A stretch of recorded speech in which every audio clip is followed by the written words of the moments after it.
Bonjour à toutes et à tous, on est dans le Clubhouse, il y a eu un petit changement de système, Timothée est passé en chroniqueur et c'est moi qui vais animer pour aujourd'hui. J'ai mes 4 chroniqueurs sur le côté avec un nouveau, Martin, qui nous vient de Zone 14, qui nous a fait le plaisir d'être là ce soir. Comment ça va, Martin? Je suis très content d'être là, très honoré, ça me fait plaisir. Prêt à débattre de cette on est heureux de t'accueillir. Je vais essayer de vous rendre là.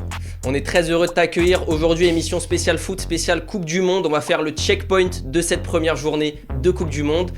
Est-ce que vous êtes prêts autour de la table? C'est parti, on est parti, vous êtes dans le Clubhouse.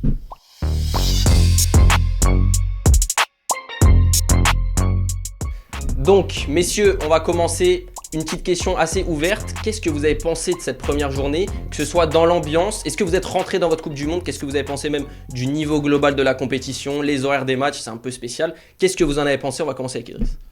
Moi, j'avoue, j'ai un petit peu de mal en ce début de Coupe du Monde. C'est un petit peu compliqué. Il y a beaucoup de matchs ennuyants, on va pas se mentir. Après, on s'y attendait, forcément, mondial à 48 équipes. Mais c'est un peu gnangnan, je trouve, en cette première journée. Toi, les petites équipes, t'es pas dans le train? Bah, je suis dans le train, mais rester réveillé jusqu'à 5h du matin pour essayer de regarder un match très dur à regarder. Très très dur à regarder. Ça fait un petit peu mal, surtout quand on travaille le lendemain, mais on va continuer. Deuxième journée, je pense qu'on va avoir de bien meilleurs matchs, en tout cas j'espère. Martin, t'es d'accord sur les petites équipes? Non, je pense pas qu'on aura de meilleurs matchs parce que comme il y a 48 équipes, il n'y a pas forcément de groupe de la mort, il n'y a pas de groupe où il y a des grosses affiches, il y a genre 3-4 grosses affiches. Tu vois là par exemple sur toute la deuxième journée, il y aura que 2 matchs un peu intéressants, vraiment très serrés. Donc moi j'ai mis un peu de temps à rentrer dedans. Je pense que je suis rentré le jour où la France a joué et Messi a mis son triplé. Ouais. Je pense que là ça a été peut-être un déclic sur mon rapport à la Coupe du Monde. Mais non, les matchs dans la nuit, quand tu taffes le lendemain, effectivement c'est compliqué de suivre. Timothée, je te vois faire la moue. Non, moi je suis bien rentré dans cette compétition dès le début. Je trouve qu'on a eu des matchs de qualité. Forcément, le football de club différencie le football de nation. Donc on n'a pas le même niveau de jeu, je trouve. Forcément, quand on sort des 2 Ligues des Champions, peut-être exceptionnelles des 10 dernières années. Et non, moi je suis bien rentré. J'ai aimé voir les petites équipes, notamment le Cap-Vert qui a résisté énormément. Beaucoup vont dire que c'était un mauvais match. En soi, c'est un très gros match du Cap-Vert et c'était quand même plaisant à regarder, même s'il n'y avait pas beaucoup de buts. Et puis après, sur la deuxième partie de première journée, je trouve que. T'as pas trop l'air d'accord sur la perf du Cap-Vert. Bah après, la perf du Cap-Vert. Alors, je respecte beaucoup le match nul, aller chercher le point face à l'Espagne, honorable. Mais le match que te fait l'Espagne contre le Cap-Vert, s'il vous plaît, messieurs, va falloir le mentionner. Les arrêts. D'ailleurs, messieurs, on va en parler. On va en parler de ces favoris. Il y a beaucoup de favoris qui ont flop, entre guillemets, en tout cas, qui ont été tenus en échec sur cette première journée. On a l'Espagne, on a les Pays-Bas. Est-ce qu'il y a une de ces grosses nations, le Brésil aussi, ouais. Est-ce qu'il y a une de ces grosses nations où vous vous êtes dit, en regardant le match, le Portugal aussi, est-ce que vous vous êtes dit, en fait, il va leur manquer quelque chose et dès le premier match, vous vous dites, ils sont pas capables d'aller la chercher parce que il y a un élément, il y a un style de jeu, il y a peut-être un coach qui fait qu'en fait dès maintenant ils savaient que c'est pas possible. Non, c'est pas possible de savoir. On l'a vu déjà même en 2018 avec la France qui était tellement mal rentrée. L'Argentine en 2022. L'Argentine en 2022 aussi avec ce même, Sacha, tu m'as dit moi j'ai dit le Portugal. Moi j'ai dit Portugal. Il a parlé des éléments qui doivent être là. Je pense que le coach du Portugal est d'un des pires coachs de l'histoire des sélections. Et en fait, ils ont un joueur qui a 41 ans et qui est complètement finito, qui arrive plus à faire une passe, un contrôle, un appel. Il prend même les ballons. Juger sur un match. Mais non, je juge depuis 2 ans en fait, parce qu'il joue en Arabie Saoudite, il claque ses 40 buts, mais ça veut rien dire. Ça veut dire que moi aussi je peux aller en Arabie et claquer 10, 15, 20 buts. Excuse-moi, si tu as une réponse précise à m'apporter, quelle est la personne la plus waouh que tu pourrais mettre à la place de Cristiano Ronaldo? Je le jure que Gonzalo Ramos ferait mieux. Mais après, Gonzalo Ramos, il fait pas un meilleur match. Mais Gonzalo Ramos, tu le fais rentrer. Messieurs, on en parlera tout à l'heure. On en parlera tout à l'heure de la place de Cristiano Ronaldo, messieurs. On en parlera tout à l'heure. Pour vous, il n'y a pas une équipe. C'est impossible de savoir. C'est impossible de savoir parce que l'année dernière, on a suffisamment appris avec l'Argentine que tu peux faire un très mauvais match pour commencer une compétition. La différence, c'est qu'il faut juste prendre les mesures qu'il faut pour que ces mauvaises performances ne se répètent pas. L'Argentine en 2022, ils sortent Lautaro du 11, derrière ça va au bout. Est-ce que le Portugal doit sportivement sortir Cristiano Ronaldo pour aller au bout? Peut-être, mais il faut que toutes ces équipes qui ont flop ou aient le retour des joueurs qui vont permettre de gagner, par exemple l'Espagne, ou faire des changements qu'il faut pour que les équipes aillent au bout. Aucune équipe à enterrer. Non, c'est impossible. Surtout après une première journée, même après une défaite. Quand on voit la nullité entre guillemets des groupes qui sont proposés cette année dans cette Coupe du Monde, même une équipe qui a fait match nul ou qui a perdu, elle peut très bien finir premier du groupe. Il y a des groupes où tu as des Curaçao, même des. Enfin, je suis désolé, on va pas manquer de respect à l'Australie, mais le niveau est faible. Il y a beaucoup d'équipes qui gagnent. Hein. Donc, en fait, même une défaite ou un match nul t'empêche absolument pas d'aller chercher la première place et puis après de te reprendre. Il y a énormément de matchs dans la Coupe du Monde. C'est des joueurs qui jouent pas ensemble en club. Donc en équipe de nation. Oui, il y a des matchs nuls avec du contenu et il y a des matchs nuls où il y a rien. Par exemple, tu regardes le match nul de l'Espagne, il y a du contenu, ça joue. Tu regardes le match nul du Brésil. Non mais le match de l'Espagne, il y a du contenu. Contrairement au Brésil, quand tu regardes le match du Brésil, c'est le match Brésil-Maroc en entier ou c'est une horreur. Ah, le match Brésil-Maroc en entier, il y a eu moins d'actions pour toi que Cap-Vert-Espagne. Non, j'ai trouvé que l'Espagne a été meilleure que le Brésil. Ah bah ça oui, parce que tu prends la meilleure équipe d'un match avec la pire de l'autre, c'est normal que ça marche. Pour moi le Brésil, non mais je sais, quand tu regardes le football proposé par l'Espagne, je suis désolé, mais à un moment donné, t'es une équipe qui prétend aller chercher un titre de Coupe du Monde. C'est difficile de jouer quand tu joues contre une équipe qui a 10 joueurs derrière. Oui, mais autant l'Argentine, moi je peux comprendre cette défaite parce que comme on l'a dit, l'Argentine en 2022 contre l'Arabie Saoudite, on peut expliquer la défaite par le fait qu'il y avait énormément de supporters côté. Non, mais c'est vrai. Non, mais ça a joué. Mais au 1-1, ça joue. C'est ce qui bascule le 1-1 et le 2-1. Écoutez-vous, messieurs. Le stade était rempli de Saoudiens. L'Arabie Saoudite a joué son match à fond. C'était le match de tous les joueurs. Non, à l'inverse de l'Espagne, pour moi, ils font un match où ils doivent absolument aller chercher une victoire. Je suis désolé, mais le football proposé par l'Espagne contre le Cap-Vert n'est pas dingue, alors que le football proposé par l'Argentine contre l'Arabie Saoudite est d'un cran au-dessus. Bah oui. Mais bien sûr, tu te rappelles de chaque seconde du match Arabie Saoudite-Argentine. Non, mais je me rappelle de la du match. Au-delà de ça, au-delà de ça, l'Arabie Saoudite c'est 60e au classement. Mais le Cap-Vert c'est 74e. Oui, mais c'est pour expliquer, c'est autant grave qu'ils perdent les deux. C'est n'importe quoi. Surtout que l'Espagne ne perd pas en plus. L'Espagne ce n'est pas excusable. Moi pour moi on peut les enterrer. L'Argentine non plus en 2022. Le débat il a pas d'intérêt. La question c'est de savoir est-ce que l'Espagne a les armes pour se relever. Déjà vous oubliez qu'il y avait peut-être les deux meilleurs joueurs sur la ligne offensive de l'Espagne qui sont pas présents au coup de sifflet. Mais ça reste catastrophique. Ah oui, mais quand il rentre, je vois pas de changement considérable. Lamine Yamal quand il rentre quand même. Déjà Lamine quand il rentre demande aux rares Cap-Verdiens que tu croiseras en France, demande-leur comment ils ont vécu la rentrée de Lamine Yamal. Ils étaient effrayés. Et ensuite, par le statut. En fait, l'Espagne, c'est très simple. Depuis 2024, ça tient aussi sur leurs ailes parce que le reste de l'effectif, il est en décroissance de niveau, en fait. Que ça soit le milieu de terrain, à part Pedri qui lui reste plutôt stable, voire même il augmente en niveau. Fabian Ruiz, Rodri, en défense aussi, ça diminue en niveau, je suis désolé. Donc pour moi, l'Espagne, depuis 2024, elle chute. Il n'y a que les ailes sur qui ça peut tenir. Quand ils sont pas là, forcément que tu fais un match qui ressemble à ce que tu faisais en 2018, en 2022, à mettre des Gavi et les gauches. Du coup, on va retrouver ce qui allait pas à l'Espagne. Les gars, il n'y a pas que des gros qui ont flop, il y a des gros qui se sont aussi imposés comme favoris dans cette compétition. Je pense à l'Angleterre, je pense à la France. Est-ce qu'il y a une des équipes qui vous a vraiment choqué sur ce premier match? Et est-ce que maintenant vous la placez vraiment favorite par rapport aux autres au vu du premier match qu'ils ont fait? Martin. Bah ouais, je suis assez d'accord. De là à dire je les place en favori numéro 1, pas forcément, mais l'équipe qui m'a le plus convaincu sur ce début de Coupe du Monde, sur cette première journée, c'est les Anglais. Parce qu'ils ont montré quelque chose qu'on voit d'habitude en football de club, c'est en fait la gestion des temps forts, des temps faibles, du combat, physiquement, bon c'est cliché, c'est le foot anglais. Mais en fait, l'équipe que je vois le plus réussir à gagner dans des quarts, dans des demi compliqués, aujourd'hui c'est l'Angleterre. Parce que ce qu'ils ont réalisé, c'est exceptionnel. Maintenant, il n'y a aucune prestation qui m'a vraiment fait me jeter de ma chaise en me disant mais ça y est, cette année c'est pour eux, ça reste ouvert. Mais ceux qui ont délivré la meilleure prestation, c'est les Croates et les Anglais. Et comme l'Angleterre a gagné, a été au-dessus, non, je mets les Anglais. Moi, l'Angleterre, je suis à deux doigts de me dire, ça fait finale minimum, mais c'est peut-être pour eux. En fait, quand on voit le niveau déjà du milieu de terrain, on était là à dire le Portugal, c'est peut-être le meilleur milieu de terrain, mais en fait, non.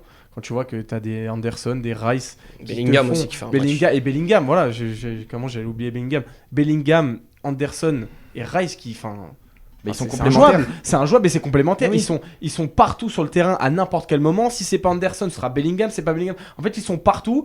Et l'attaque anglaise, elle a montré même un fond de banc qui était capable de rentrer et de marquer, d'être décisif. Gordon qui ne fait pas un match extraordinaire. Rashford le remplace et puis il vient, il plante. Mais et puis surtout, ils ont trouvé toutes les solutions à chaque fois que les Croates leur posaient problème. Le choix de pas prendre Palmer et Foden, il est justifié dès le premier match. En fait, c'est que ça sert à rien d'avoir 3 joueurs de niveau titulaire parce que ça crée des problèmes et on sait les problèmes que ça peut créer. Surtout que tu as 2 gars qui arrivaient hors de forme. Non, Jude est titulaire au poste de numéro 10. Tourelle ne compte pas Jude parmi les numéros 8 box-to-box. Il veut pas, il veut un numéro 10. Et on l'a vu, c'est buteur et c'est un leader, c'est le meilleur joueur de cette équipe en 2024 et on est bien parti pour que ce soit encore le cas. Ce qu'encourage aussi. Sacha, toi, tu nous avais beaucoup vendu l'Argentine. Est-ce que toi aussi, c'est les Anglais qui t'ont le plus choqué, ou est-ce que c'est un petit peu l'Argentine qui a fait sa grosse perf contre l'Algérie? Il y avait des choses à régler, mais on a vu Messi au haut niveau. Moi, j'aimerais nuancer un peu la perf de l'Angleterre parce que quand tu joues contre une équipe où le milieu c'est Perisic qui a 55 ans ou Modric qui a 70 ans, tu vois, tu peux pas comparer. Et les deux font des bonnes saisons. Les deux font des bonnes saisons, mais ils ont quand même 50 ans, on est en Coupe du Monde. D'accord, non, pour moi, il faut nuancer. Non, mais l'argument de Messi qui va nous sortir dans 30 secondes. La Coupe du Monde, c'est peut-être l'endroit. Messi et Modric, la Coupe du Monde, c'est peut-être l'endroit où justement l'âge a le moins d'importance. Moi, je pense que si. Faut voir quand ils vont jouer contre une équipe où par exemple, quand tu prends le Portugal, où il y aura un milieu qui aura en moyenne d'âge 23-25 avec Bruno Fernandes, Neves et Vitinha, on verra si Bellingham fait la même chose. Mais moi, si je dois répondre à la question de Joseph, c'est l'Argentine. Enfin, l'Argentine et en fait plutôt Messi. C'est-à-dire qu'en fait, cette équipe, elle est doit sortir. Cette équipe, elle est dynamitée par Lionel Messi. C'est-à-dire que les gens avaient des doutes, probablement autour de ce plateau, et il a répondu aux doutes en mettant triplé, en étant bon dans le jeu. Attention, nuance aussi. Nuançons quoi? Il met triplé, il a été excellent dans le jeu. Mais nuançons. Il a été excellent dans le jeu. Je suis désolé, l'Algérie, elle a proposé un niveau catastrophique. Mais demain, elle affronte la Croatie. Non, mais dans tous les cas, demain, l'Argentine affronte la Croatie, ils prennent le même tarif. Mais non, parce que regarde, je t'explique, rien que le premier but.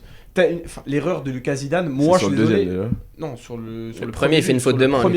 La faute de main de Lucas Zidane, t'as un gardien un minimum confirmé, je suis désolé, Messi ou pas. Même la passe. Messi, il est seul au 30 mètres, c'est inexplicable. Non, mais la performance de l'Algérie, c'est catastrophique. Sur le deuxième but, il y a personne derrière. Enfin, tu sais pas comment le mec se retrouve là. Et sur le troisième but, oui, par contre, là, faut applaudir. Il a fait un gros match. Attention à nuancer aussi. J'ai du mal à comparer l'effectif de la Croatie et l'effectif algérien. À la limite, tu peux comparer par les noms et par les mecs où ils jouent dans chaque club, mais la dynamique et à quel point ils sont chiants en Coupe du Monde, c'est incomparable. Non, mais j'ai juste qu'ils m'ont, pour une rentrée en Coupe du Monde comparée en 2022 où ils perdent contre l'Arabie Saoudite, ils m'ont surpris et ils m'ont fait penser qu'ils étaient quand même les grandissimes favoris de cette Coupe du Monde. Encore une fois, ils sont dans les trois grands favoris. Ils reviennent dans les débats, on les avait un peu tous écartés, je pense, dans nos tableaux contre le Portugal en quart. Je suis plus du tout aussi sûr que le Portugal va sortir facilement de l'Argentine. Idriss, toi, c'est qui t'a choqué en première?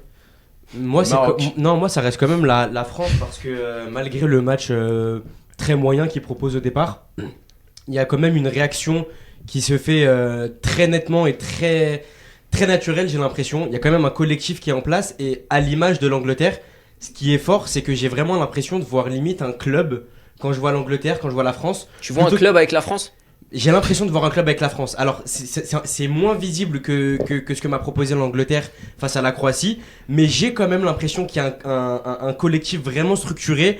J'ai vraiment l'impression d'avoir un groupe qui a suivi les mêmes matchs, les mêmes rendez-vous pendant plusieurs semaines, et ça me fait plaisir parce que j'attendais peut-être pas ce collectif-là de la part de l'équipe de France, mais de le voir et de voir qu'ils essayent de justement se rapprocher du profil Angleterre, ça me plaît énormément. Et surtout que c'est la première fois qu'on voit des permutations à ce point-là en équipe de France sous Deschamps, avec vraiment des postes qui sont bougeables.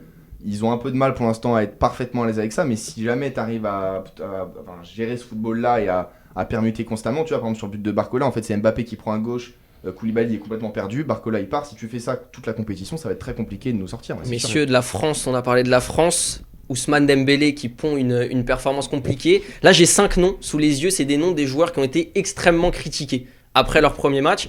Vous allez en prendre un chacun. Vous avez le droit de prendre le même. Moi, je prends Dembélé. Mais là, c'est le moment où il va falloir dézinguer du monde. Donc, les 5 noms, j'ai Pedri, Dembélé, Vitinha, Cristiano Ronaldo et Rafinha. Je peux parler vous pouvez en dézinguer un chacun. Moi, je prends Dembélé. Je vais parler de Rafinha. Martin, tu commences sur Rafinha, vas-y. Bon, alors Rafinha, on rappelle, est censé arriver dans cette sélection du Brésil en tant que leader numéro 1, voire 2 de cette équipe, en termes offensifs évidemment, parce qu'on va pas parler de Marquinhos. Son match, il est catastrophique. Il est catastrophique parce que se cacher derrière des pressings qui ne servent à rien, parce que moi j'aime bien, il est combatif, il perd la balle, il y va à fond, il va courir et tout, mais tu crées un trou derrière toi de 40 mètres où personne suit, et donc tu permets à Boadi de ressortir tout le match tranquille. En fait, j'attends pas ça de lui, j'attends beaucoup mieux. Techniquement, j'en attends pas plus, je sais quel joueur j'ai face à moi, je sais qu'il est pas capable de faire beaucoup mieux techniquement. Par contre, mentalement, juste par l'intelligence de jeu, tu dois proposer autre chose et ça doit commencer dès les matchs qui arrivent parce que les 2 matchs qui sont censés être abordables. Et si Rafinha, je vais même pas parler à base de statistiques, mais il doit être leader. Ça doit être le gars qui doit porter cette équipe autant que Vinicius qui a su le faire. Et tu penses que si on le met à son poste, parce qu'il joue ailier droit. Mais tu veux le mettre où ? C'est quoi son poste ? Tu peux le mettre à gauche. Moi, ce que je regarde à Leeds, moi, ce que j'aimerais, c'est que depuis qu'il est très fort, il sait plus jouer à droite. Non, moi, ce que j'aimerais, si je peux faire une petite aparté, c'est avoir un quatuor avec Endrick à droite, Vini à gauche, Igor Thiago à qui je continue de faire confiance, et Rafinha en 9 en phase défensive, tu vois, et qui vient dans un poste de numéro 10 ou quoi. Parce que Paqueta... Techniquement, tu le vois en 10, Rafinha ? Bah, en fait, c'est plus dans... J'ai confiance en la technique de milieu de terrain. Je vais pas demander à Rafinha de créer. Je vais demander à Rafinha d'utiliser Thiago pour faire des appels plutôt vers la gauche. Mais Vini qui colle la ligne, c'est obligatoire. Sous Ancelotti, ça fait trop de dégâts. Pas de Rafinha à gauche, non, Vini reste à gauche. Non, Vini doit rester à gauche à tout prix. Tim, tu m'as dit Dembélé pour le plus gros flop. Dembélé, en fait, ça suffit quoi. Genre Dembélé, ça y est. Non, mais le premier à dire qu'un ballon. Non, mais en fait, moi, c'est ça, je l'ai dit il y a 3 semaines. Entre temps, il y a eu des matchs amicaux, il y a eu le premier match. Dembélé, ça suffit quoi. Au bout d'un moment, au Paris Saint-Germain, le mec est ballon d'or. Même s'il joue en pointe au Paris Saint-Germain, t'es un attaquant, t'as joué à droite dans ta carrière. Tu dois, t'as le devoir d'être bon en fait au poste que le coach il te demande. Numéro 10, ça a été son poste aussi à Paris à un moment en dessous du buteur. La Real Sociedad. Ouais, voilà. Il a fait un très donc, bon match. Au bout d'un moment, Dembélé, c'est stop. Tu n'es pas bon, tu vas aller sur le banc. Tu veux le mettre sur le banc? Ouais, moi aujourd'hui, j'étais pas du tout partisan d'un pari Cherki dès la Coupe du Monde, dès le début de cette Coupe du Monde. Mais en fait, là, allons-y. Quand tu regardes que Dembélé, il est pas capable de faire un appel, pas une passe juste, pas une récupération, parce que là, ce qu'on lui demande, c'est un peu un rôle à la Griezmann 2022, j'imagine. Un mec qui va qui est capable de décrocher, qui est capable de récupérer aussi des ballons et d'aller aider Rabiot, Tchouaméni pour les relances. On l'a vu où sur les relances? Tu regardes l'action. Il a des occasions créées quand même. Oui, mais regarde sur l'action où Rabiot il lance Barcola. Bah en fait le mec tu dois être là. Enfin tu dois occuper. Donc on va reprocher à Dembélé de pas faire la passe très bonne qu'a fait Rabiot. Les autres vont jouer aussi. Non, oui forcément. Mais moi ce que je veux dire c'est que Dembélé il doit créer quelque chose. Mais je suis d'accord que Dembélé quelque chose pas assez, dans le match avant la 50e. Je savais pas que Dembélé était sur le terrain limite. Donc au bout d'un moment ça suffit. Non mais voilà c'est ça qu'il faut arrêter. Arrêtez de dire que Dembélé joue pas à son poste. Dembélé doit pouvoir jouer à tous les postes en attaque. Il est capable. C'est le ballon d'or. Si t'es ballon d'or, tu dois assumer les responsabilités et assumer le rôle que t'as quand ton coach te dit depuis 2 ans à jouer faux neuf. Après de là le bench. Oui, mais regarde Mbappé ça fait 1 an et demi qu'il pleure et il dit je veux jouer à gauche. On le met en 9 au Real Madrid, il marque. On le met en 9 en équipe de France, il marque. Il sait s'adapter. Mbappé, demain, tu lui dis de jouer à gauche, il va peut-être te faire des matchs moyens, il va peut-être te faire des meilleurs matchs, on sait pas, mais en tout cas, il s'adapte. Moi, je suis d'accord avec Timothée, t'es ballon d'or, t'as des responsabilités, tu viens en équipe de France avec potentiellement le statut du joueur le plus influent, le plus apprécié par ton pays, par les joueurs avec qui tu joues. En équipe de France, il a pas ce statut-là. Mais ça, c'est parce qu'il a jamais eu l'occasion de le faire un moment. Il est arrivé dans cette Coupe du Monde avec ce statut-là que tu le veuillons. Mais c'est pas la star. Malheureusement, il arrive dans le statut de star. Messieurs, on va enchaîner. Sacha, t'as pas l'air d'accord. Sacha, t'as pas l'air d'accord. Qui est pour toi le plus gros flop?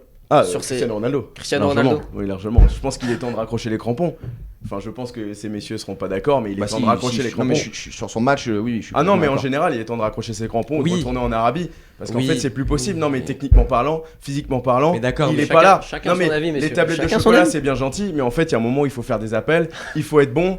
Et malheureusement, il est jamais bon au bon endroit, il est jamais là au bon endroit, et c'est pas suffisant. Si t'es le Portugal et que t'espères gagner la Coupe du Monde, en fait, tu ne peux pas avec Cristiano Ronaldo sur le terrain. Oui, mais tu veux gagner la Coupe du Monde avec qui? Avec Fabio Silva? Je l'attendais. Tu veux garder la... Non, mais c'est vrai, ça va être le débat. Avec Fabio Silva, tu veux la gagner? Ça va être le débat juste après. Tu veux la prendre?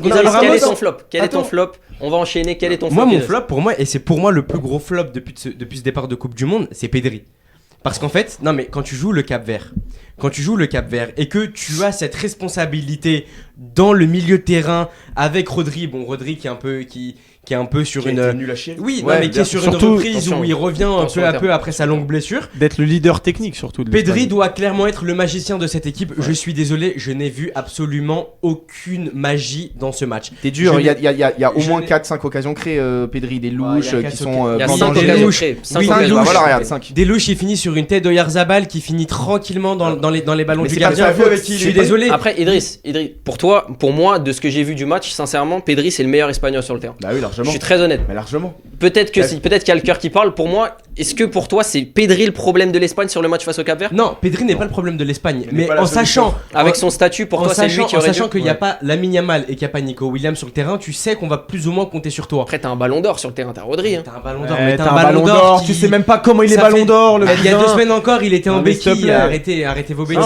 Il revenait bien avec City. De toute façon, j'accepte les amis, ça me fait mal. Pedri a pas un profil où il peut porter sur lui des matchs entiers. Donc je ne vois pas à quel moment il va lui demander ça. Pedri dépend des autres. Et même quand il comme les meilleurs milieux de l'histoire, il va dépendre des autres.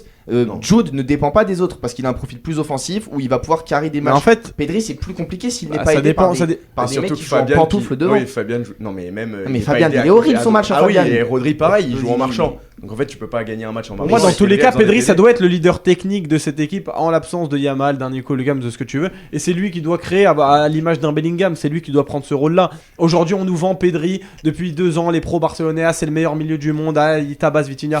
Stop. Au bout d'un moment, le mec, ça fait dès qu'il y a des gros matchs. Attention au match de Vitinha. On n'a pas cité Vitinha. Attention au match de Vitinha. Mais on peut parler de Vitinha aussi. Si en tant que présentateur, si je peux me permettre, le match de Vitinha, c'est une calamité. C'est-à-dire qu'on nous a dit 120 passes réussies. Il n'y en a pas une vers l'avant. Son match, c'est catastrophique. C'est une de faire Cristiano Ronaldo. Voilà, son match, il est catastrophique. J'ai trouvé Pedri bien meilleur sur son match, mais je ne vais pas rentrer dans ce débat. Aujourd'hui, je suis présentateur. Je reviendrai sur les places ici pour parler de Pedri. Pour l'instant, on va devoir enchaîner. On va continuer sur un flop Cristiano Ronaldo, messieurs. C'est le grand débat. Est-ce que pour vous, avec le match qu'il fait face à la RDC, il perd sa place de titulaire dans la tête de Martinez? Et s'il ne la perd pas, est-ce qu'il faudrait lui enlever, selon vous, cette place de titulaire et le mettre sur le haut? On a une minute pour donner des arguments. C'est évident qu'il la perd pas. Non, mais c'est écoutez 25 minutes raconter. Non, mais du côté de Martinez dans sa tête, c'est évident qu'il la perd pas. Mais quand tu regardes le foot en fait et que t'aimes le foot, tu ne dois plus le voir sur le terrain. C'est-à-dire que moi j'ai adoré CR7, mais ça me fait mal de le voir sur le terrain, de galérer contre. T'es le même mec qui va prier pour que Neymar soit titulaire. Mais non, jamais. Mais jamais de la vie. Et en plus, quand je vois le match de Cristiano Ronaldo, on a tous allumé la télé. C'est un désastre. C'est que c'est un match, c'est un désastre. Oui, c'est le pire match en carrière. Mais les gars, arrêtez. Quand t'as des milieux qui te font aucune solution, qui te proposent aucune solution vers l'avant, je suis désolé. Le Portugal pendant 45 minutes, ça joue au ballon devant la surface, mais il y a pas un mec qui est capable de faire un centre. C'est pas un bon appel. Non mais Cristiano Ronaldo, je suis désolé, c'est un des gars qui a le meilleur jeu de tête depuis 15 ans. Tu peux pas venir me dire que tu peux pas chercher un centre qui vient de nulle part. Alors on l'a vu au Real Madrid à la Juve. Il y a des centres qui viennent de nulle part, ils finissent dans la cage. Quand t'es Vitinha, Joao Neves et Bruno Fernandes et que tu ne fais absolument aucun centre vers le point de pénalty, je suis désolé, tu peux pas jeter la pierre à Cristiano Ronaldo. Non mais juste, comment est-ce que tu expliques que Joao Neves il a réussi à se procurer une occasion? En fait, il y a un moment, quand Cristiano touche 24 ballons, c'est un de ses pires totals, c'est même, je pense, son pire total dans l'histoire de toutes les grandes compétitions qu'il a joué. C'est qu'en fait, non mais sur ces 24 ballons touchés, en fait, il y a une question d'appel. Moi, il y a des gens qui lui reprochent d'être trop présent, apparemment, de vouloir faire le playmaker. Pas du tout. Là, il a fait un match de fantôme. C'est-à-dire qu'il se place mal, il se procure aucune occasion. La seule fois où il touche le ballon, il gruge une action à Bruno Fernandes. Mais ma question c'est si avec l'âge qu'il a, vous pensez vraiment que le sélectionneur le prend pour cavaler, pour aller chercher des appels à 90 km/h? Je parle d'appels intelligents, d'appels dans la surface où tu vas faire 4 mètres. Il est capable, on le sait, on l'a vu il y a pas longtemps de faire ces appels. Là, ce que tu nous dis de il n'y a pas de centre, etc. Joao Neves, il marque de la tête. C'est lui qui est dans la zone, c'est lui qui est dans la bonne zone. C'est pas le meilleur passeur qui lui fait un centre. Sur les 5 premières minutes, les Congolais sont pas dedans. Tu vas me chercher quelque chose, pourquoi pas? Mais pendant 85 minutes, quel est le football proposé? Je suis désolé, tu peux pas venir jeter la pierre sur Cristiano Ronaldo. Mais non, tu peux pas lui. À la rigueur, il avait eu 4 occasions avec 4 XP de goal ou je sais pas quoi, la XG goal. Pourquoi pas? Mais quand tu n'as aucun. On a marre de lui dans le. Mais qui tout le monde? C'est qui tout le monde? T'es qui toi? Ça se voit. T'es dans le vestiaire portugais. Messieurs, écoutez-vous, un à la fois. Idriss, continue. Non, vas-y. Ton travail de journaliste, aller sur TikTok et voir que tout le monde dit on déteste Ronaldo, faut arrêter. Enfin, Cristiano Ronaldo, quand on regarde le match, il n'y a pas que lui qui fait un mauvais match. Oui, il fait son mauvais match, mais maintenant c'est quoi? C'est un match et en mode le mec doit plus jouer. Mais depuis combien de temps Cristiano Ronaldo a pas fait une grande performance avec le Portugal? Une performance complète, pas juste un but. Excuse-moi, mais la dernière compétition qu'il a joué avec le Portugal, il l'a gagné. Il met son but contre l'Espagne, mais est-ce que t'as kiffé sa performance dans le jeu? Bah non, mais il est là, il met son but. Est-ce qu'on lui demande ça à Ronaldo? Moi franchement, si sur ce match-là il marque, même s'il fait pas un grand match, c'est bon. Pour vous, un but de Ronaldo, ça suffit à ce qu'il fasse sur un match, oui.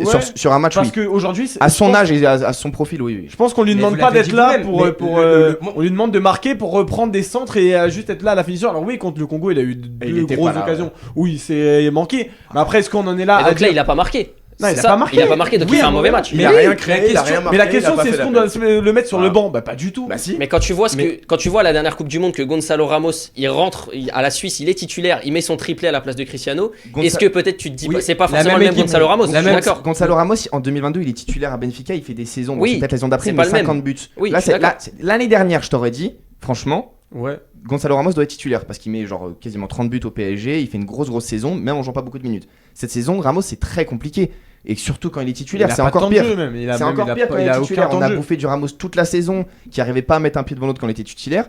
Et en plus de ça, avec un Ronaldo qui pèse, on va dire, un peu sur les défenses, tu fais rentrer Ramos à la 70e, 80e. C'est pas formal. Pourquoi pas ? Là, le problème, c'est qu'il le fait jouer 90 minutes et derrière, en conférence de presse, il nous dit mais quand t'as besoin de marquer un but, tu gardes Ronaldo. Ben non. Mais en fait, le problème, c'est que Roberto Martinez, il a un problème. Il a un conflit d'intérêt, Roberto Martinez. Parce qu'en fait, il part à la fin de la compétition, il part. Où est-ce qu'il va ?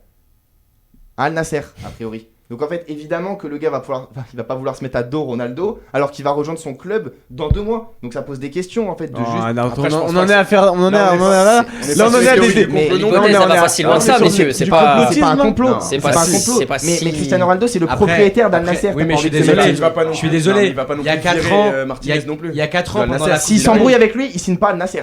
S'il s'embrouille là, mais c'est évident. Est-ce qu'il est à ça près les gars, à 50 millions par an près alors que t'es coach, mais bien sûr qu'il est à ça près. Il y a 4 ans, je me rappelle, on avait quasiment les mêmes débats parce que Ronaldo, pour certains, Ronaldo était le problème à Manchester United. Donc on avait ce débat et je vous rappelle qu'il a changé de club pendant la compétition. Il y avait déjà ce débat là de se dire il y avait déjà ce débat là de se dire est-ce qu'on doit mettre Ronaldo sur le banc ? On a voulu mettre Ronaldo sur le banc, on a essayé un match, le Portugal a gagné 6-0. Félicitations, vous avez battu les Suisses. Maintenant t'atterris face au Maroc, tu remets exactement la même compo en te disant on a fait sans Ronaldo, on a gagné 6-0, on va gagner la compétition. Allez, tu joues le Maroc. Non mais c'est vrai. Comment mais moi pour moi le dévier et finir sur le Maroc. Non, je reviens pour classique. Non mais attends, s'il te plaît. C'est bien joué, Non mais s'il te plaît. Non mais c'est la classique. Et Ronaldo à ce moment-là, on a dit qu'il devait être sur le banc. Pour moi, Ronaldo, tu le mets face au Maroc, le Maroc entier tremble, toute l'équipe du Maroc tremble. Mais non, il faut arrêter. Il est rentré, Messieurs, laissez Idriss parler. Devant ta télé, si Ronaldo est titulaire, tu trembles. En 2022, alors déjà quand Ronaldo rentre, je vous assure que sur absolument tous les centres du Portugal, j'étais en PLS total. Parce que t'es dans la physionomie du match où tu mènes 1-0 et qu'il y a 1000 centres. Mais c'est exactement ça le problème. Et c'est le seul joueur capable de venir apporter cette pression. Pourquoi ? Parce que c'est Cristiano Ronaldo. Mais il l'a pas fait. Je suis désolé, tu mets un Gonzalo Ramos. Il est rentré une demi-heure, il a rien fait. Il a rien fait. L'occasion qu'il devait la mettre, il l'a pas mis. Messieurs, j'ai l'impression que personne ne convaincra Sacha. On a compris pour le clubhouse, CR7 doit rester titulaire avec le Portugal. Attends, moi je suis d'accord avec lui. On verra. Il doit rester titulaire. Mais juste son match. Sacha n'est pas d'accord. Ah non, moi je suis pas d'accord. On n'arrivera pas à convaincre Sacha. Donc, non, mais il doit être coach. Il restera titulaire ou pas. On verra dans les prochains matchs du Portugal. Maintenant, on a parlé beaucoup des favoris. On va passer au football un peu hipster. Messieurs, je vais vous demander quelle est votre équipe coup de cœur, l'équipe un peu surprise que vous avez kiffé dans cette première journée de Coupe du Monde. On va commencer avec Tim. Non, j'allais me lancer sur le Cap-Vert, mais non, en vrai, ce serait pas sérieux. Non, en vrai, la Suisse, moi j'ai kiffé le match qu'ils viennent de proposer. Là, on tourne juste après le match. 3-0, 4-1. Je me suis arrêté à 3-0 quand on a lancé. Ouais. 4-1 au final. Non, même, j'ai regardé jusqu'à la 85e. 4-2, on me dit à la fin. 4-1, non, 4-1. Non, 4-1 avec un penalty de Granit Xhaka à la dernière minute. Non, ils ont proposé un beau football. Et puis la Suisse, c'est toujours l'équipe un peu sympa de la Coupe du Monde. Tu sais pas pourquoi, ils arrivent en 8ème, en quart, ils jouent une grosse équipe et ils perdent. Moi, j'aime bien la Suisse. Ça va où la Suisse pour toi ? Moi la Suisse c'est une équipe que j'aimerais bien voir aller, tu sais, la petite équipe chiante qui va aller emmerder un gros en quart de finale et puis qui va livrer un gros match comme à l'Euro quand ils sortent la France. Un Suisse non c'est pas un gros match. Non un gros match, même un France-Suisse, ce serait sympa de voir un petit remake de la Coupe du Monde 2014. Voilà, les Suisses avaient bien joué. Bon, moi la Suisse j'ai bien aimé. Ouais. Personne n'a l'air très hype sur le plateau. Non, mais c'est Martin, une équipe chiante à jouer. Moi mon équipe, j'allais parler en bien de la Suisse, mais bon du coup je vais parler d'une équipe qui me procure un peu plus d'émotion. Moi c'est l'Égypte. L'Égypte du meilleur africain de l'histoire de la première ligue, Mohamed Salah, qui avait été catastrophique, mais catastrophique à la CAN. Certes, ils arrivent à sortir la Côte d'Ivoire. Parce que bon, on sait très bien que l'Égypte, les mecs ils jouent ensemble en club toute l'année, donc ils sont rodés, tout ça. Mais Salah avait pondu une bouse énorme. Et là, en fait, je lance mon match contre la Belgique, je m'attends à rien. Et techniquement, l'équipe elle est forte. Ça joue bien, ça embête la Belgique. La Belgique fait pas un si mauvais match. C'était premier degré, un des meilleurs matchs que j'ai vu de la compète. Dans le jeu, c'était très bien. Il y avait des vraies phases de jeu. Il y a ma pépite de cette équipe. C'était déjà le cas pendant la CAN. C'est Imam Achour qui a mis un super but. J'adore ce gars, vraiment j'adore ce mec. Exceptionnel. Et Imam, son prénom c'est Imam Achour, son nom de famille. Très beaucoup. Fort. Si vous avez vu le match, son match est très bon. Pendant la CAN, il était déjà très bon. Il y a Marmouche qui fait un match horrible. Si lui il clique, ça peut être très fort. Et Salah aussi, je voulais m'arrêter dessus parce que j'aime beaucoup ce joueur. En numéro 10, c'était hyper intéressant. Ok, parce que sur l'aile ça avance plus. Nuno lui a pris son âme. Ça avance plus. Mais pour garder des ballons, faire monter son bloc en numéro 10, c'était intéressant. Donc cette équipe, sachant que, je rappelle, elle a un tirage très clément, puisque tu peux très rapidement, si tu fais premier de ton groupe, aller chercher un quart de finale.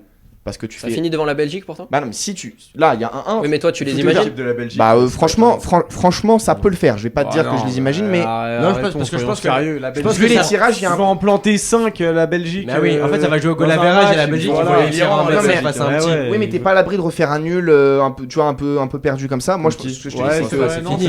La Belgique, ils peuvent faire un 8ème. Il a un rêve. Son rêve égyptien. Mon rêve, c'est que la Belgique finisse premier. Et en 8ème de finale, si tu passes les 16ème, évidemment, mais c'est à ta portée, tu affrontes qui ? Tu affrontes potentiellement la Turquie ou les États-Unis.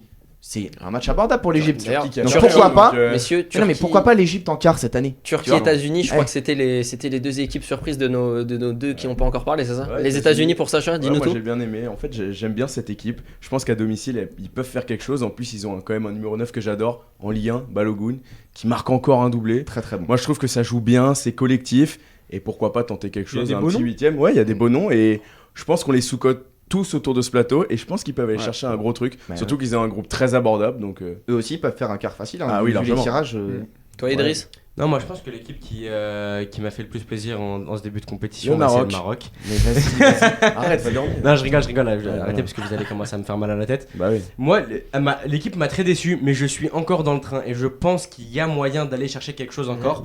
Pour moi, c'est la Turquie. La Turquie, pour moi, a vraiment l'atout offensif pour aller venir embêter n'importe quelle équipe. La Turquie, même pas carrément. La Turquie, non mais. Du chapeau, et bah voilà, mais j'aime bien que vous critiquiez parce que quand la Turquie va venir se qualifier au bout du suspense et qu'elle va venir aller embêter une équipe en 8ème de finale pour aller potentiellement se qualifier en quart, on verra qui sera dans le train. En tout cas, moi je reste persuadé malgré la défaite et malgré j'ai un trou de mémoire, ils ont pris combien la Turquie? Ils ont pris 2-0 face à l'Australie, mais écoute-moi bien, je pense ils sont fait voler. Oui, en vrai. Pays de rugby, l'Australie quand même. Oui, pays de rugby, l'Australie. Moi, je les trouvais juste pas en réussite. 2 buts, 2 occasions. N'enterrons pas l'ancien Empire ottoman, s'il vous plaît, messieurs. Je pense qu'il y a moyen, sincèrement. Non.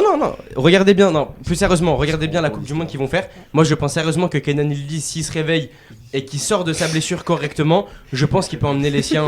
Il est rentré au match d'avant. Ouais, il est rentré au match d'avant. Donc, je pense qu'il va être titulaire prochain match. Bah non, mais c'est trop fort. Respectons tous les avis. Je vois que ça se marre beaucoup à ma gauche. En fait, on va respecter. Attends, mais excuse-moi, t'as pris la Suisse.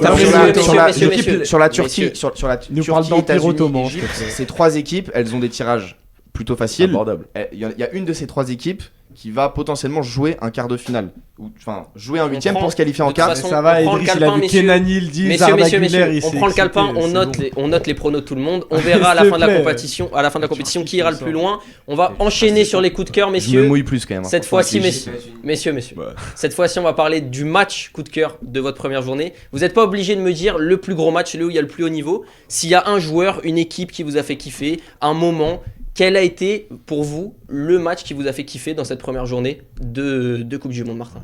Je crois qu'on est d'accord tous les deux, mais moi c'est le match d'hier, c'est Angleterre-Croatie. C'est le match où il y a eu le plus de niveau depuis le début de la compétition. J'ai vraiment pris énormément de plaisir à regarder ce match-là. Toi, t'avais pas l'air très convaincu par l'aspect défensif. Personnellement, c'est pas ça mon football. J'ai envie de voir des beaux matchs.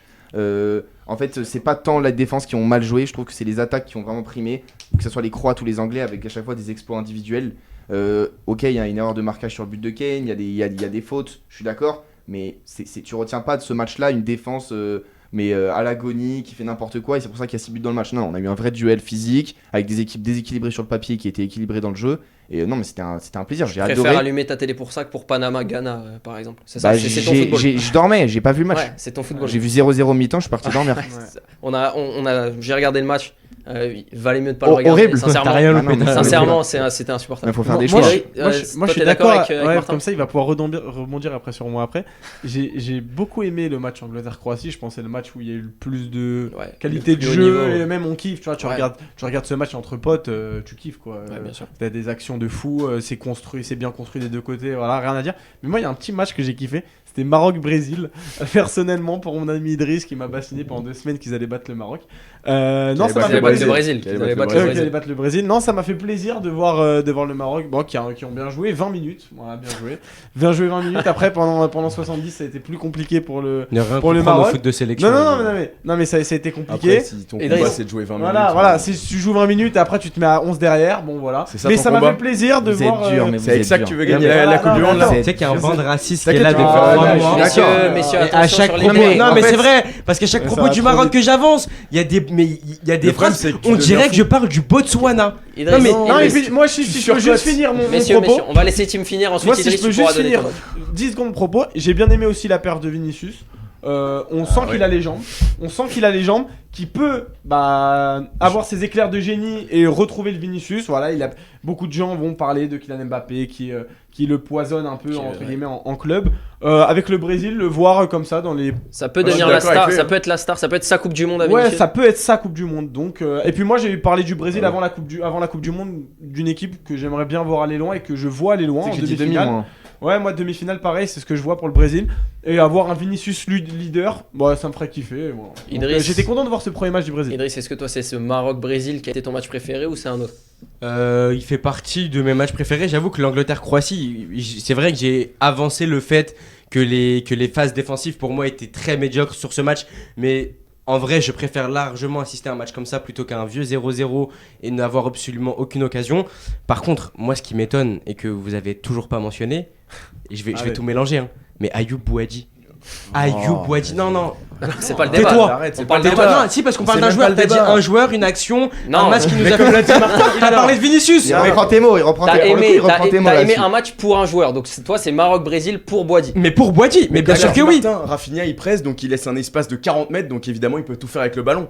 Après, il faut le faire. Après, il faut le faire, mais ça va. Moi, au début, j'ai tenu ce propos dans un premier temps et en discutant avec des gens, je me suis un peu repris parce qu'il faut revoir sa première mi-temps. Il y a pas d'espace. Il casse juste le milieu de 40 ans de première ligue. Il leur fait. Bien sûr, il est très bon.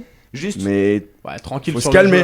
Voilà, faut se calmer les mecs. Oui, c'est l'homme du match. Oui, il fait un excellent match, mais ça va. Ça reste le milieu du Brésil. Mais les gars, ça va pas. Mais les gars, c'est Guimaraes quoi. Non mais attends, mais tu nous en parles depuis une semaine, c'est le premier match, tranquille. Alors déjà, ça fait très longtemps que je parle d'Ayoub Bouadji. Et puis moi, regarde, je te regarde droit dans les yeux. Le match contre l'Écosse, il va être catastrophique pour le Maroc. Regarde, moi je te regarde droit dans les yeux. Regarde, moi je te regarde droit dans les yeux. Je te dis que le Maroc va battre l'Écosse et que Ayoub Bouadji dans les 5 prochaines années, c'est top 5 des meilleurs milieux à son poste. Et crois-moi, je sais de quoi je parle. Parce que Ayoub Bouadji, je suis désolé. Là, à l'heure actuelle, au moment où on parle, on est le 18 juin, 23h37. La top 6 des meilleurs 6 actuellement, Bouadji est dedans. Actuellement, dans les meilleurs 6 actuellement. Là, tout de suite, actuellement. Mais il a fait pour moi, Bouadji est top 6. Mais tu vois, il a fait un match. Mais il a fait un match. Mais vous regardez pas le football. Elle est très très bonne. Ah pardon. Et sur Bouadji, moi. C'est le meilleur milieu du monde. Non, mais attention, vous me sortez des phrases depuis. C'est le premier match. Voilà, il a fait une grosse saison à Lille. Oui, mais il y en a des milieux qui font des grosses saisons et qui sont 10 fois meilleurs que lui. Donc stop au bout d'un moment. Mais je comprends pas pourquoi est-ce que t'es aussi catégorique pour nous parler 1 minute 30 d'un flop au bout d'un match. Et là, il y a un joueur, il a fait un bon match au bout d'un match. Il nous dit c'est qu'un match.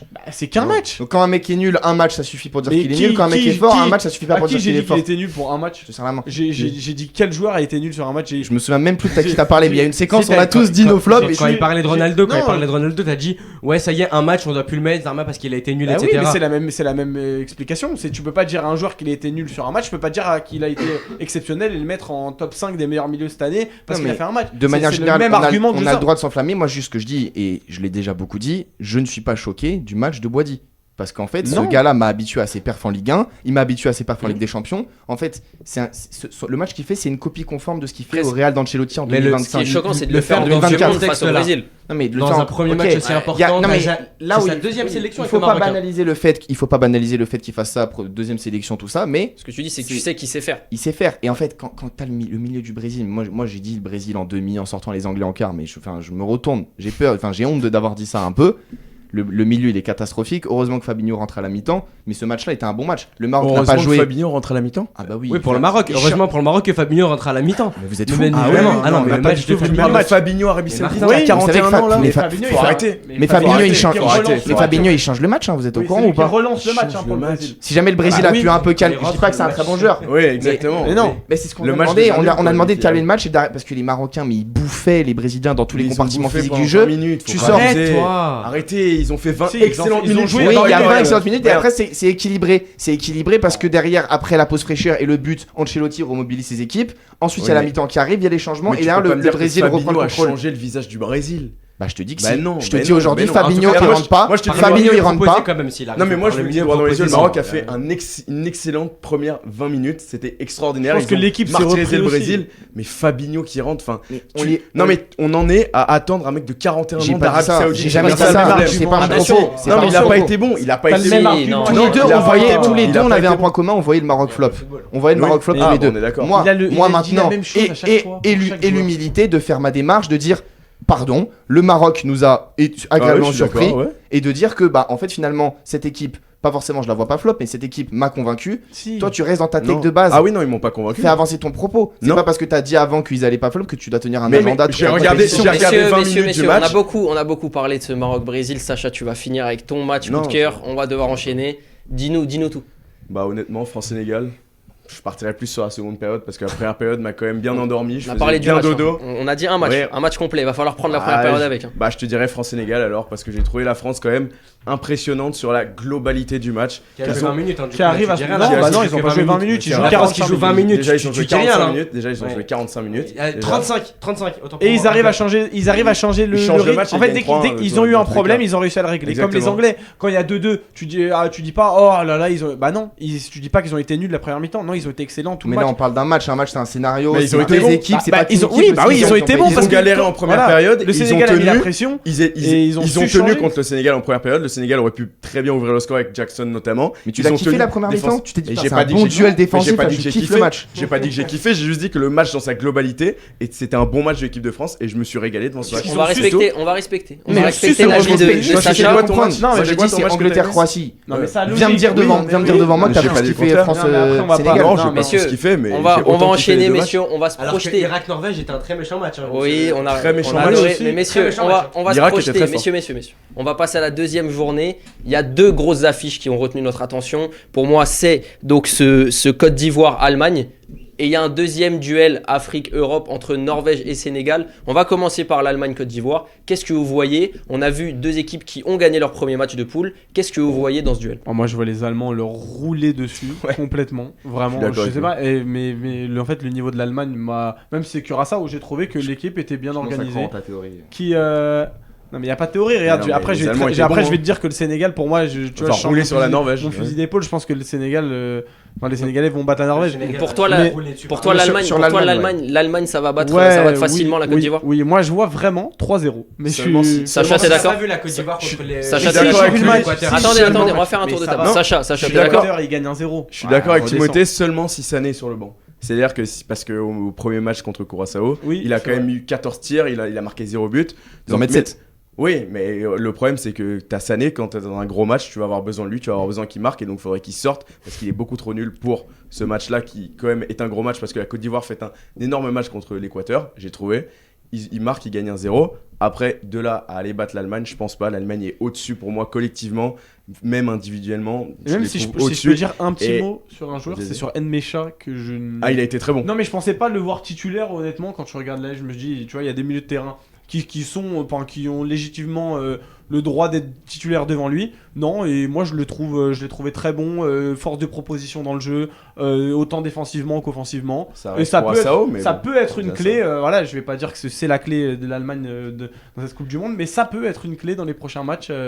Je suis pas comme Timothée de là à dire qu'il y aura 3-0, mais je pense qu'ils vont Messieurs, à ma droite, est-ce que vous êtes d'accord avec ça ? Est-ce que pour vous l'Allemagne va manger la Côte d'Ivoire ? Non, pas du tout. Je laisse commencer. Parce que de ce que j'ai vu, honnêtement, déjà pour moi, la Côte d'Ivoire est tellement surprenante offensivement parlant que déjà on va pas avoir un match où l'Allemagne va avoir 80% de possession et 25 tirs dans le match comme ils ont très l'habitude de le faire. Moi je pense vraiment que ça va être un match beaucoup plus équilibré à la fois sur les plans individuels que sur les plans collectifs.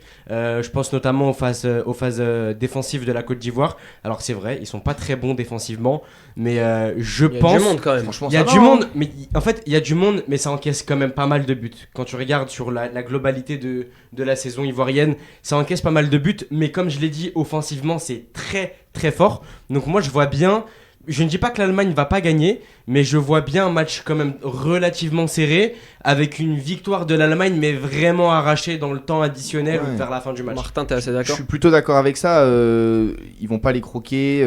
En fait, l'Allemagne, ils ont une difficulté, c'est de tenir un match pendant 90 minutes avec un pressing tout le temps et à être du coup dans la continuité. Et en fait, sur les passages où ils vont un peu relâcher le pied, moins pressé, parce que les milieux de terrain, c'est pas des milieux de terrain qui performent toute la saison en club, c'est des mecs irréguliers. Pavlovic, attention. Non, mais c'est sa grosse saison. Kimmich, il est latéral droit. Pavlovic, il fait une très grosse saison. Mais entre nous, que ce soit Moussiala, C'est vrai que l'attaque de la Côte d'Ivoire. mais la Côte d'Ivoire, c'est un des plus grands potentiels offensifs de la compétition. Attention, Amad Diallo, il Des 48 équipes, c'est une des équipes. C'est quoi l'attaque ivoirienne ? C'est quoi l'attaque ivoirienne ? Tu vas me la citer ? Nicolas Pepe, waouh, il va être super dangereux, Nicolas Mais Pepe. en fait, quand t'as Diomandé, t'as la naturalisation de Boni, t'as Amad Diallo, en sortie de banc, t'as le luxe mais de payer Amad Diallo. Wai qui fait 2 saisons radé pâquerette en Ligue 1, Amad Diallo, oui, très gros. Mais il sera pas titulaire. Wai ne sera pas là, il ne peut pas rentrer il peut rentrer au Canada finalement. Oui, mais il ne sera pas titulaire quand même. Il ne sera pas titulaire. Il va être relégué sur le banc parce qu'il a pas fait un bon match et t'as le luxe de pouvoir avoir un gars plus fort que lui qui rentre après. Moi, ce match-là, pour moi, c'est extraordinaire. C'est 2-1 ou 2-2. 2-1 Allemagne ou 2-2. Ok, il y aura du but. Il va y avoir des contre-attaques ou des pertes de balles un peu bêtes justement d'un mec comme Nmecha qui manque d'expérience et tu vas pouvoir en profiter. Maintenant, je vais pas dire que la Côte d'Ivoire va gagner, mais ça va être très serré. On prend note, on va passer à Sénégal-Norvège. 2 équipes qui ont eu les premiers matchs complètement différents. Une victoire pour la Norvège, une défaite pour le Sénégal. Pas face aux mêmes adversaires évidemment. Qu'est-ce que vous voyez ? On va commencer à ma droite cette fois-ci, Martin. Moi personnellement, la Norvège, ils m'ont pas énormément convaincu contre l'Irak. Je trouve que le score, il est trompe-l'œil. C'est pas du tout un 4 mérité. Alors on va le découvrir lors de ce France-Irak, si c'est pas l'Irak qui défend très bien. Ils ont eu un plutôt bon parcours. Enfin, tu vois, sur la Bolivie et tout ça. Donc je pense que l'Irak n'est pas une très mauvaise équipe. Maintenant, moi, j'ai préféré la prestation quand même de la Norvège parce que moi, les Sénégalais m'ont beaucoup déçu. Par rapport à ce que j'ai vu pendant la CAN, justement, je trouve pas forcément que le Sénégal est bien défendu face à la France, mais que c'est vraiment la France qui a raté sa première mi-temps. Donc, j'en attends beaucoup plus d'eux. Pour moi, c'est un match nul. J'aurais dit victoire il y a quelques temps. Vu les trajectoires des 2 équipes, je vais dire un match nul, très serré. Un 2-2 ou un 1-1. Ouais. Moi, je vois le Sénégal gagner avec l'image qu'ils ont dégagée contre la France. Pour moi, le score de 3-1, ça reflète pas le match en fait entre l'équipe de France et le Sénégal. Pour moi, ça doit être un score plus serré. Bon, forcément, on a un éclair de génie de Kylian, mais non, moi le Sénégal, je les ai trouvés très bons, notamment en première mi-temps. En fait, pour moi, c'est pas la France qui fait. Je pense que juste le Sénégal a appliqué un plan de jeu à la lettre et qu'ils l'ont exécuté exactement comme il le fallait. Ouais, ils ont bloqué tout en attaque, au milieu et en défense côté français, et ils sont créés des occasions. Si on a un peu de malchance et que le dos de Maignan, ça arrive dans le but, ça fait 1-0. Mais moi, j'ai senti que le Sénégal était dangereux et pouvait apporter des choses, même en contre. On les Quand a vus tu sais ce dont ils sont capables, ils auraient pu beaucoup plus presser. C'est une des meilleures équipes du monde. C'est pour ça que je les vois. C'est pour ça que je les vois. Moi, j'ai un problème que. Non, mais pour toi, du coup, le Sénégal va battre la Norvège sur ce match. Moi, c'est pour ça que c'est complètement possible. Après, la Norvège n'a pas été flamboyant. Moi, je vois le Sénégal au-dessus de la Norvège en termes de forme actuelle, et puis même ils sortent d'une CAN. C'est une meilleure équipe pour toi. Pour moi, le Sénégal est une meilleure équipe. Pour moi, je suis d'accord, avant la CAN, 100%, qu'on avait appris les groupes, on était là à dire non, la Norvège. Et moi, je disais la Norvège va rouler sur le Sénégal. Quand tu regardes la CAN du Sénégal juste après, tu vois leur entrée en matière en Coupe du Monde. Il y a 3-1, mais ça reflète pas vraiment le match. Donc ouais, Sénégal gagnant pour moi, c'est pas déconnant. Non, je suis d'accord avec lui parce que la Norvège n'a pas été flamboyant. On voit le 4-1, on se dit mais en fait c'est un score un peu trompe-l'œil parce que très peur la Norvège. Oui, l'Irak méritait de mener 2-1 à la mi-temps. Ils ont été. L'Irak a été quand même bon. Ils ont. J'ai vu le match. Non, mais toi t'as raison. Mais il me dit que la Norvège fait très peur. J'ai pas très peur. Ça s'est fait très peur. Pardon. Oui, non, ça s'est fait peur dans le match, surtout en première mi-temps. Après la deuxième période, ils ont réussi à cadenasser. Après, de là à que le Sénégal gagne contre la Norvège, je suis pas sûr. Si, ils se sont fait peur factuellement parce que si tu regardes la première mi-temps, il y a un partout et il y a des occasions, il y a deux grosses occasions de 2-1. Il y a une frappe qui passe, on a l'impression qu'il y avait but. Derrière, il y a Haaland qui avait but. Et il y a Haaland qui met son but avec son genou ou son mollet. Après ça déroule. Ça déroule avec un. Après, si tu regardes à la mi-temps, le deuxième but d'Haaland, c'est un truc. Le gardien, si le gardien il est joueur pro, ça rentre à un partout au vestiaire. Avec tout le respect que le Sénégal va gagner cette équipe de Norvège parce que la Norvège, dès qu'ils auront une cartouche, ça va être buts à chaque fois en fait. Non, parce que pas forcément, parce qu'Haaland est clinique. Oui, mais Sorloth et Nusa, c'est pas des modèles en termes de finition. Idriss, toi, tu vois quoi? Tu vois quoi pas dans le domaine de la finition. Oui, mais dans la création. C'est parler que le Sénégal va tomber dans le piège norvégien dans le sens où le Sénégal, non mais s'il vous plaît, est-ce que le Sénégal a affronté une seule équipe qui représente le profil norvégien? Bah, le Maroc. C'est quoi le profil norvégien? Pour toi, fous de moi, tu compares le football norvégien au football marocain. Je suis c'est désolé, mais quand j'ai vu, le football, je compare les deux. Oui, je compare les deux. Attends, laisse-moi parler. Quand j'ai vu le football proposé par la Norvège, moi, là, je vais sortir des cadres et vous allez peut-être me rejoindre ou pas. Mais en fait, le Sénégal va tomber sur des joueurs qui font absolument tous 2 mètres. C'est très physique, c'est très costaud dans le jeu. Et le Sénégal a joué très peu d'équipes comme ça parce que eux-mêmes jouent comme ça. C'est des gars qui sont très gabés, qui jouent très physique sur le jeu, mais je pense qu'ils vont justement se faire surprendre. Parce toi, que physiquement, Après, la Norvège va être au-dessus du Sénégal. Je pense que physiquement, la Norvège va être au-dessus du Sénégal parce que le Sénégal a souvent l'habitude, et même pour moi contre la France, ça a été réalisé. Ils ont l'habitude d'avoir justement ce contrôle sur l'impact physique qu'on va dire qu'il va y avoir dans un match. Et moi, je pense que contre la Norvège, ils vont tomber dans ce piège-là parce que la Norvège va mais c'est pas réaliser exactement le même jeu. Tu tombes dans une caricature. Le Sénégal n'est pas une équipe qui joue physique à chaque fois qu'elle joue. Elle surpasse toutes les équipes africaines. Pardon. À tous les postes. Mais le Sénégal, ça a joué cardio et physique pendant toute la CAN. Vous pouvez pas me dire que le Sénégal, ça joue pas sur le plan de physique. C'était la meilleure équipe de la CAN factuellement. Techniquement, dans la tactique, dans les déplacements, c'était la meilleure équipe de la CAN. C'était qui la meilleure équipe? Contrairement à ton équipe, c'était la meilleure équipe. Le Maroc a bien joué. On va pas rentrer. Je vais pas rentrer dans ce débat là parce que ça va mais m'énerver très bêtement. Rentre pas du tout. Juste, mais c'est ressort. Mais vous savez que c'est pas quelque chose de négatif de jouer avec le physique. Le Sénégal est une équipe qui joue. Ben voilà. Mais tu caricatures le fait que la Norvège joue que avec le physique. C'est le propos d'Idriss. La Norvège va bouffer physiquement le Sénégal. Quand je regarde le match entre le Maroc et la Norvège et le match entre la Norvège et l'Irak, je suis désolé, mais oui, la Norvège joue principalement uniquement au physique et pour une fois je pense que le Sénégal va se faire surprendre. Techniquement moi je suis assez d'accord avec Idriss. Je trouve que techniquement il y avait que Nusa sur le terrain, sinon le reste c'est des longs ballons, les mecs font 2 mètres. Mais la Norvège oui. En fait quand tu joues avec Sorloth et ailier droit, il y a un moment ça monte quand même un petit peu le plan de jeu. Vous pourrez retrouver les pronos de Joseph et Idriss sur MPP. Tu penses pas à 21h05 quand ils auront mis 2-1 victoire du Sénégal. Messieurs, on va enchaîner, on va finir. Messieurs, on va clôturer cette émission avec le Money Time. J'ai un petit jeu pour vous, j'espère qu'il va vous plaire. C'est parti pour le Money Time. Messieurs, vous le connaissez bien, ça va être le jeu des enchères. Autour de la table, vous allez me dire un nombre. Plus vous pouvez citer de joueurs qui correspondent à la caractéristique que je vais vous dire, plus vous montez. Est-ce que vous voulez le faire à 2 Je tiens à dire que c'est la première fois que je fais un jeu dans le Clubhouse. On va voir si tu vas ça va être ma première victoire. Messieurs, est-ce que vous voulez le faire en équipe ou chacun pour soi? On peut le faire. Allez, en équipe. En équipe. Allez, donc, ça sera le côté gauche contre le côté droit. Messieurs, vous allez avoir 1 minute. Pas une de plus, pas une de moins, pas une seconde de plus, pas une seconde de moins.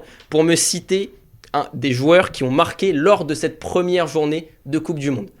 Toute équipe confondue. Évidemment, 2 règles. Vous ne pouvez pas me citer 2 fois le même joueur parce qu'il a mis un doublé ou un triplé. Est-ce que c'est élimination immédiate si jamais on... Non, on pourra continuer. Ok. Donc pas le droit de me citer 2 fois Messi, 3 fois Messi parce qu'il a marqué 3 fois. Monsieur, on n'a pas le droit. Je vais écrire. Vous n'avez pas le droit. Vous n'avez absolument pas le droit. Vous n'avez absolument pas le droit. Mais non, mais le gars il se fait un PowerPoint avant de faire son. Non, mais c'est l'attitude elle est folle. Donc ça c'est dingue. Ça c'est dingue et évidemment pas autorisé. Et deuxième règle, le but contre son camp ne sera pas compté comme un joueur. Vous n'avez pas le droit de le sortir en joker si vous en manquez un, vous n'aurez pas le droit. On va commencer. Si un mec met un CSC, c'est mort. Oui, et tu n'as pas le droit de me dire CSC. Ok. Ça ne compte pas pour une. Il a été meilleur buteur de l'Euro 2024. Voilà, exactement. Donc on va commencer à gauche, messieurs. Combien de joueurs vous pouvez me citer qui ont marqué? 1. Ouais. 5. Attends. 6. Attends. Sachez, messieurs, je vous mets la stat. Il y en a 61 de différents. 6. 10. 15. Non. Oui. Ok, attends. 15 en 1 minute. Ouais. C'est bon. Je les 16 ou pas? Bah oui, on les a. Ouais, on fait le joueur? Bah oui, on les a, je pense. Allez, 16. Vas-y, on leur laisse. 16 à ma droite. 16 joueurs. On va commencer, regardez là-bas, la petite horloge, ça sera à 56 pile. On va commencer, donc vous aurez jusqu'à 57 pour me citer donc 16 joueurs qui ont marqué lors de cette première. On ne triche pas, messieurs. Non, on n'a pas le droit de se concerter. Non, il n'y aura pas de concertation. Donc on improvise un collectif. Il n'y aura pas de concertation. C'est la première fois que je viens, on a le droit de concertation. 16 joueurs en 1 minute. 16 joueurs en 1 minute, on va les compter, pas de triche. Okay. S'il y a une erreur, je vous dirai le nombre de joueurs qui vous manquent. Ça commence dans 5, 4, 3, 2, 1, c'est parti. Quinones, João Neves, Wissa, Saïbari, Vinicius, Mbappé, Barcola, Mbaye, Mbaye, Balogun, David. Il marque pas. David ne marque pas. David ne marque pas, ok, donc 9. Ça fait 9. Ah non, mais. Oui, non. Non, c'est pas éliminatoire. Raul Jiménez, Chaka, Mozambi. Shaqiri. Shaqiri. Non, vas-y, c'était journée 2, excusez-moi. On est à 11. Shaqiri, il est pas sélectionné. Chaka. Chaka. Les 12. Il reste 25 secondes. Amad Diallo. Avertz, Wirtz. Wirtz a pas marqué, pardon. Nmecha. Undav. 15. Il vous en manque un. Et Oweshan. Kane. Kane, Oweshan. On est horrible parce qu'on Bravo, vraiment messieurs. a 20. Messieurs, C'est plus la merde. Messieurs, deuxième enchère. Combien de joueurs qui ont marqué dans une finale de Coupe du Monde pouvez-vous me citer? On va partir Laisse-moi parler. depuis le début, depuis la création de la Coupe du Monde. D'accord? Ok, moi j'ai Donc on va commencer à droite cette fois-ci. Vous me dites le premier nom. 5. 6. Non, vas-y, tranquille. Parce que je sais qu'ils auront pas. 8. 10. 11. 12. Pour moi, 12 t'as pas. J'ai Ouais, vas-y, 12 t'as pas. Donc 12 Alors, en 1 minute, messieurs. Pitch for Panel qui a fait le TikTok Donc. il y a 24 heures et que Donc. j'ai regardé hier soir dans mon. Donc si tu Donc, te trompes, messieurs, c'est la honte 12 internationale. joueurs. Le gars vient de dire qu'il a Messieurs. consommé un contenu qui l'aide à tricher. Messieurs, 12 joueurs qui ont marqué en finale de Coupe du Monde. Ça commence dans 3, 2, 1. C'est parti, vous avez une minute. Pogba, Mbappé, Griezmann. Griezmann. après Messi. Messi. Attends. Messi. Mario Götze. Juste Fontaine. Non. Il a jamais marqué en Jamais. finale. Pelé. Platini. Papin. Platini non plus. Platini Papin non plus. Papin. Pelé. Si, Papin il marque. Mais Pelé, il fait pas de finale de Coupe Papin du n'a Monde, pas marqué. Papin et Platini ont pas marqué. Ils ont jamais fait de Zidane. finale. Pelé. Ça fait 6 avec Pelé. R9. Ça fait 6 Ça fait avec 6, Pelé. ils sont à 9, attends, mais Vous êtes à 6. Ouais. Oui, bah, six, messieurs. Pelé, R9. 7. Zidane. R9 n'a. Emmanuel Huit. Petit. Oui, 9.